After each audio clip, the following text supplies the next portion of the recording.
Good morning class. Start करते हैं अपन business study को कंटिन्यू। हम पढ़ रहे थे पार्टनरशिप। पार्टनरशिप में एक बच्चे ने मेरे से प्रॉब्लम पूछी थी, नाम तो उसने लिखा नहीं है, डायरेक्ट मैसेज करता है मोनोपोली क्या होता है। देखिए ये मोनोपोली आप इकोनॉमिक्स में बहुत अच्छे से पढ़ने वाले हो। कंटिन्यू मोनोपोली का बता देता हूँ दोबारा आपको। मोनोपोली का मतलब होता है एकाधिकार। जैसे सपोज कीजिए रेलवे है, तो भारत में रेलवे एक ही जगह है, रेलवे का कोई सब्स्टिट्यूट है क्या? जैसे कोई प्राइवेट कंपनी है आपका, जैसे आप बात करते हैं एरोप्लेन की, तो 4-5 कंपनियां एरोप्लेन में काम करती है। एयर इंडिया काम करती है, इंडिगो काम करती है, एयरलाइंस काम करती है, लेकिन रेलवे में सिर्फ भारतीय रेलवे ही है। तो वो क्या है, उनकी मोनोपोली है। वो चाहे तो आपको बैठाए, चाहे तो नहीं बैठाए, चाहे तो आपका किराया बढ़ाए, चाहे तो कम करे।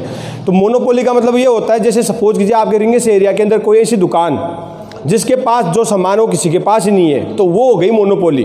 वो चाहे तो आपको सामान सस्ता देगा, चाहे तो रीजनेबल रेट देगा, चाहे तो महंगा देगा। कहने का मतलब when there are big market but in all over market some product have with a some person, एक ही व्यक्ति के पास एक कोई सामान होता है।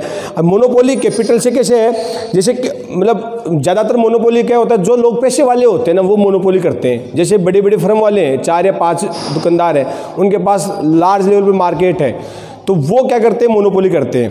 तो अपन बात करते हैं, बाकी अपन फेस टू फेस क्लासों में आपको सारी क्यूरी क्लियर कर देंगे, या फ़ोन पे सारी जो क्यूरी है वो हम एक्सप्लेन नहीं कर पाते हैं। धीरे धीरे ट्राई करो, अंडरस्टैंड होने की कोशिश करेंगे, हर चीज़ समझाने की। कल से अपन कंटिन्यू स्टार्ट करते हैं। कल अपन ने पढ़ा था पार्टनरशिप के फीचर्स। आज बात करते हैं अपन इलीगल पार्टनरशिप क्या होती है।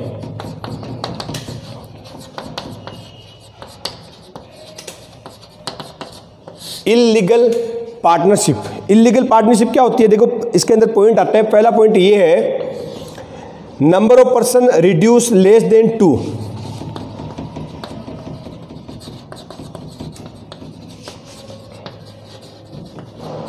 Less than 2। भैया आपको मैंने बताया था कि पार्टनरशिप करने के लिए कम से कम कितने व्यक्ति होना जरूरी है? 2। एक व्यक्ति होगा तो सोल ट्रेड माना जाएगा। क्या माना जाएगा? Sole trade. तो कम से कम 2 व्यक्ति होगी तभी पार्टनरशिप होगी।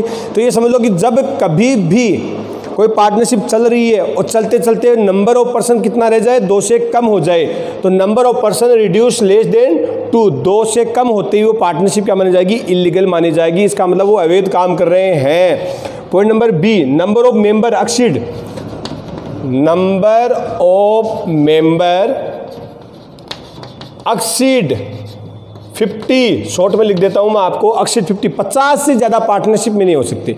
मैंने आपको बताया था 2 और मोर, लेकिन एक लिमिटेशन होती है पार्टनरशिप में, 50 व्यक्तियों से ज्यादा पार्टनर नहीं बन सकते हैं। अगर 50 व्यक्तियों से ज्यादा पार्टनर है, आई थिंक ये 50 से बढ़कर 200 हो गए हैं। अपन इसको क्लियर कर दूंगा मैं आपको। ये मेरे पास शायद बुक है, वो पुरानी बुक है। सर ये कौन सी सेशन की बुक है? नई है, पुरानी है? नहीं है क्या? तो 50 है, फिर इसको क्लियर कर लेंगे अपन।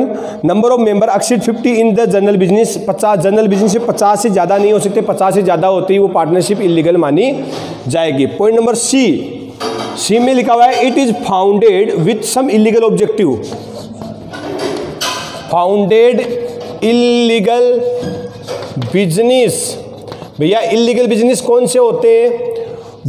वो सारे बिजनेस जो कानून के द्वारा बैन है, जो गवर्नमेंट के द्वारा बैन है, जो भारत सरकार के द्वारा मना किया गया है। इसका मतलब बहुत सारे ऐसे प्रोडक्ट हैं, चरस, गांजा, अफीम, हीरोइन और आपकी ये कारतूस, पिस्टल, इस टाइप के अगर आप बिजनेस, बम, ये जो आप यूज करते हो, इस टाइप का कोई धंधा करते हो, या फिर माइंस का काम, सोने की खान, आप मिनरल्स, इस चीज़ों का जो गवर्नमेंट ने बैन कर रखा है बिना किसी गवर्नमेंट के लाइसेंस के, अगर आप पार्टनरशिप कर रखी है, इसका मतलब आपके पार्टनरशिप में व्यक्ति 2 से ज़्यादा है, 50 से कम है, सही है, बट आपका बिजनेस क्या है? इलीगल है, तो वो भी पार्टनरशिप क्या मानी जाएगी? इलीगल पार्टनरशिप मानी जाएगी। पॉइंट नंबर डी पॉइंट क्या बोल रहा है? Business is done with person of enemy country, with enemy, ENEMY, enemy country. भैया ये क्या है? जो हमारा दुश्मन देश है, जिस देश से हमारे देश के लिए इंटरनेशनल व्यापार बैन है, उस देश के साथ या उस देश के व्यक्तियों के साथ अगर अपन कोई पार्टनरशिप कर रखी है, या पार्टनरशिप हमारी इंडिया की है लेकिन हम बिजनेस किसके साथ कर रहे हैं, बाहर देश के बाहर उन देशों के साथ कर रहे हैं जो हमारे देश के दुश्मन है, लाइक पाकिस्तान हमारा देश का दुश्मन देश माना जाता है, उसके साथ अपन क्या नहीं कर सकते, कोई भी टाइप का बिजनेस नहीं कर सकते, इनेमी कंट्री। उसके बाद में आपके आता है against public interest and international policy, against public interest international policy. भैया विदेशी नीतियां, इसका मतलब विदेश, टोटल देश मिलके एक ग्रुप होता है, WTO आपने नाम सुना होगा, वर्ल्ड ट्रेड ऑर्गेनाइजेशन, जिसमें सभी देशों की कुछ न कुछ आपको रजिस्ट्रेशन करवाना होता है, उसके हिसाब से उनको चलना पड़ता है। तो लेकिन अगर हमारा बिजनेस हमारे देश के पब्लिक के इंटरेस्ट के विरोध है, उसके अगेंस्ट है, तो भी क्या माना जाएगा, इलीगल माना जाएगा।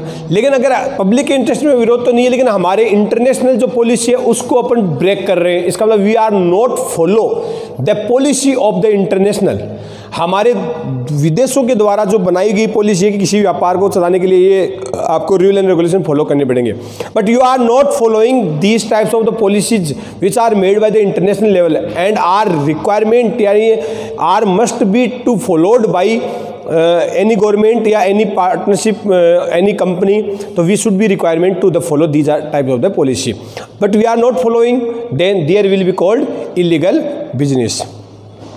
Next है point number F, partnership business against the government policy। ये लो government policy against, यहाँ लिख दो तो अगेंस्ट गवर्नमेंट पॉलिसी। भैया आपने जो काम कर रखा है सरकार के द्वारा, जो बैन किए गए हैं सरकार के द्वारा, जो पॉलिसी से आपको कहा गया है बाकायदा, if you are providing the service then maximum limit of the service if cross 20 lakhs then you should requirement to registration in GST। अगर आप 20 लाख रुपए से ज़्यादा सर्विस देते हो तो आपको GST में रिक्वायरमेंट है। If you are cross the amount 40 lakh in the trading, अगर आप सर्विस नहीं देते, ट्रेडिंग करते हो, माल खरीदते हो, बेचते हो और 40 लाख रुपए से ज़्यादा आपका टर्नओवर होता है तो आपको GST नंबर लेना है। अब ये कानून किसकी पॉलिसी है, गवर्नमेंट की पॉलिसी है, हमारे भारत सरकार के GST डिपार्टमेंट की ये पॉलिसी है, but you are not follow this types of the business, then your business will be seized by the department of GST। तो ये हमारा क्या हो गया, गवर्नमेंट पॉलिसी हो गई। तो हमारी गवर्नमेंट पॉलिसी के अगेंस्ट अपन नहीं जा सकते। एक बार रिवीजन कर लेते हैं कि कौन कौन सी पार्टनरशिप है जो इलीगल माना जाएगी। पहला 2 पॉइंट तो बहुत ईजी है, अगर कोई पार्टनर 2 नहीं रहते, 2 से कम हो जाते तो पार्टनरशिप कहलाएगी नहीं, वो तो सोल ट्रेड हो जाएगा, इलीगल हो गया। अगर 50 से ज़्यादा हो जाए तो इलीगल हो जाएगा। दोनों सही है but your business is illegal, आपने जो काम कर रखा है वो इलीगल है, मर्डर करने का आपने धंधा खोल रखा है, चोरी करवाने का आपका धंधा खोल रखा है, दिस टाइप से तो बिजनेस जो इलीगल होते हैं, जो कानून के द्वारा बैन है, वो माना जाएगा। उसके बाद में आपका इनेमी कंट्री, आप वैसे देशद्रोही, वो देश जो हमारे देश के दुश्मन है, इनेमी कंट्री है, उनके साथ अगर आप बिजनेस करते हो तो इलीगल माना जाएगा। अगर आप इंटरनेशनल पॉलिसी या पब्लिक इंटरेस्ट के अगेंस्ट काम कर रहे हो तो भी आपका इलीगल माना जाएगा। और लास्ट आपका गवर्नमेंट पॉलिसी, उसके अगेंस्ट काम करते हो तो भी आपका इलीगल माना जाएगा। इसी के साथ अपन कंटिन्यू, ये बहुत ही छोटा टॉपिक था, इसी के साथ अपन कंटिन्यू कुछ एडवांटेज देखते हैं कि पार्टनरशिप के कुछ एडवांटेज हैं कि पार्टनरशिप करने से क्या फ़ायदा है। तो आपको मैं एक चीज़ बता देता हूँ कि पार्टनरशिप का फ़ायदा आप कैसे देखोगे। पार्टनरशिप के एडवांटेज तभी पता लगेगा जब आप उससे छोटे व्यक्ति को देखोगे। छोटा व्यक्ति क्या था, सोल ट्रेड। सोल ट्रेड में अपने पढ़ा था, एक व्यक्ति है जो दुकान का मालिक होता है, धंधा करता है। सोल ट्रेड से बढ़कर आया पार्टनरशिप, पार्टनरशिप में 2 व्यक्ति आए। तो हम कह सकते हैं कि अब बात करते हैं अपन पार्टनरशिप, उसकी हेडिंग लेते हैं एडवांटेज। ये लो एडवांटेजेस, क्या एडवांटेजेस हो सकते हैं। पहला EASY फॉर्मेशन। ईजी फॉर्मेशन का मतलब पार्टनरशिप बनाना बहुत ही ईजी है। पार्टनरशिप बनाना, पार्टनरशिप फॉर्मेशन में क्या होता है बेटा, पार्टनरशिप डीड बनती है, पार्टनरशिप डीड। ये लो पार्टनरशिप डीड, ये पार्टनरशिप डीड बनती है। मैं आपको बता दिया था, वो दोबारा बता दूँ। स्टाम्प होता है, कितने रुपए का स्टाम्प होता है बेटा, स्टाम्प होता है 2000 रुपीज़ का। इसको कोर्ट फीस बोल सकते हैं अपन, कोर्ट फीस, कोर्ट के द्वारा फीस मान लो, या भारतीय सरकार गवर्नमेंट का रेवेन्यू होता है। क्या होता है? रेवेन्यू। रेवेन्यू का मतलब हो गया आय। 2000 रुपये की आय हो गई गवर्नमेंट के, उन्होंने हमें एक स्टाम्प पेपर दे दिया। ये स्टाम्प पेपर होता है, उसके ऊपर अपन क्या बनाते हैं? एग्रीमेंट बनाते हैं। क्या बनाते हैं? एग्रीमेंट बनाते हैं। और उसके द्वारा फिर कोर्ट में जाकर उसको अपन क्या बनाते हैं? नोटरी करवाते हैं। क्या करवाते हैं? नोटरी कराते हैं। जिससे क्या होता है? इसका रजिस्ट्रेशन हो जाता है। क्या हो जाता है? रजिस्ट्रेशन होता है। किस में हो जाता है रजिस्ट्रेशन? पार्टनरशिप एक्ट, कल बताया था 1932 के अंदर इसका रजिस्ट्रेशन हो जाता है। तो कहने का मतलब बड़ी इजी प्रोसेस है, कोई लंबी प्रोसेस नहीं है। भैया इजी किससे है? सिंगल व्यापार वाले में तो इजी था, कुछ करना ही नहीं था। लेकिन पार्टनरशिप इजी है, और इससे बड़े लेवल जैसे like trust, company, corporate society, इस टाइप के रजिस्ट्रेशन कराते हो, उससे कम फॉर्मेलिटीज़ आपको फॉलो करनी होती है पार्टनरशिप में। जैसे कंपनी बनाते हो तो बहुत ज़्यादा फॉर्मेलिटीज़ है।